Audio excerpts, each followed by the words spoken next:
баъди танафуси тулонӣ фурудгоҳи байналмилалии Бохтар фаъолияти худро шурӯъ аз моҳи январи соли ҷорӣ дубора фаъол гардонида, бо истифода аз шароити мавҷуда ва ҳамкорӣ бо се ширкатҳои Федератсияи Русия моҳе то 48-52 адад парвозҳоро анҷом дода истоданд. Бо сабаби доман паҳн намудани бемории ҳамагири COVID-19 парвозҳо ба таври чартери роҳандозӣ гашта, танҳо аз ин фурудгоҳ мусофирон ба шаҳрҳои гуногуни Федератсияи Русия интиқол дода мешаванд. аз 23 декабри соли 2020 аз тарафи ширкати Северни ветри Федератсияи Русия кашондани мусофирон оғоз шуданд ба самти Федератсияи Москва, Шереметьево ва шаҳри Екатеринбург.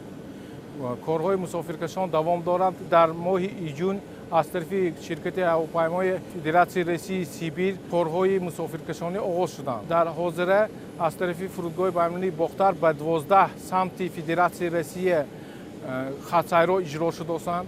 фурудгоҳи байналмилалии Бохтар дар масоҳати 126 гектар замин мавқеъ гирифта. алҳо бо ширкатҳои ҳавопаймоии Северни ветр, Сибири Федератсияи Русия парвозҳои чартерӣ ва бо ширкати ҳавопаймоии ҷамъияти дорои масъулияташ маҳдуди Мера Травелси Ҳиндустон парвозҳои боркашониро анҷом дода истоданд. танҳо дар 6 моҳи соли равон 13226 нафар мусофирон аз хизматрасонии ин фурудгоҳ истифода бурда ба шаҳрҳои гуногуни Русия сафар намуданд. то соли 2017 дар фурудгоҳ моҳи июн, июл, август рейсҳо маҳдуд буданд.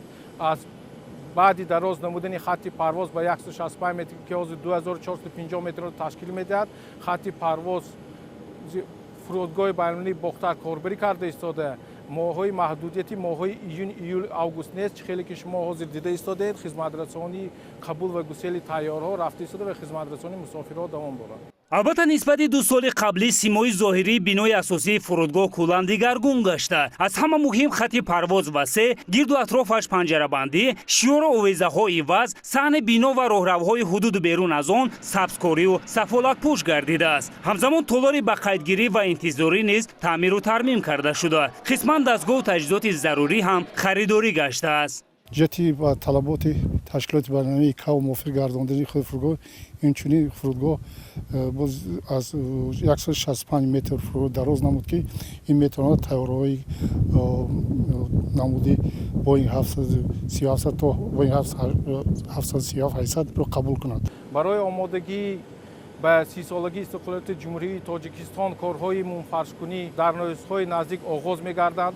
роҳхати тайёраи Чарли Делта, истгоҳи тайёраҳо Пирон ва бо супориши асосгузори сулҳу ваҳдати миллии пешвои муаззими миллат ки дар сафари корӣ дар соли 2021 дар моҳи март буд, аз тарафи пешвои миллат супоришҳо дода шуданд ки таъмири хатти парвози фурудгоҳи байналмилалии Бохтар оғоз намоянд. мо аз тарафи худ бо ширкати лоиҳакаши Қазоқистон ҳамкорӣ карда истода барои омода намудани лоиҳаи таъмири капиталии фурудгоҳи байналмилалии Бохтар корбарӣ карда истодем ки дар рӯзҳои наздик лоиҳа омода мешавад ки нисбати омодагӣ ва корҳои таъмири капиталии хатти парвози фурудгоҳ корбарӣ карда меистем. ягона мушкилоте ки имрӯз боиси норозигии мусофирон гардидааст, ин бо сабаби бемории COVID-19 роҳ надодани гуселкунандагон ба толори ба қайдгирӣ мебошад. зеро тибқи қоидаҳои беҳдоштӣ бояд фосилаи иҷтимоӣ риоя ва ҳарорати бадани шаҳрвандон қабл аз парвоз санҷида шавад. ба ҳар сурат имсол ки 30-солагии истиқлолияти давлатӣ таҷлил солҳои рушди деҳо, сайёҳӣ ва ҳунарҳои мардумӣ ҷанбаст мегардад, масъулини соҳаро лозим меояд ки аз ҳар вақти дигар дида оҷилан барои муҳайё сохтани шароити беҳтар оид ба қабулу гусели мусофирон фароҳам оварда шавад. зеро аввалин ҷое ки меҳмонону сайёҳон ташриф оварда инфраструктури ҳамон мавзеъро баҳогузорӣ мекунанд, ин фурудгоҳу меҳмонхонаҳо маҳсуб меёбад. қурбонали Қурбонов, Абдурозиқ Маҳмадшоев аз ноҳияи Кушониён.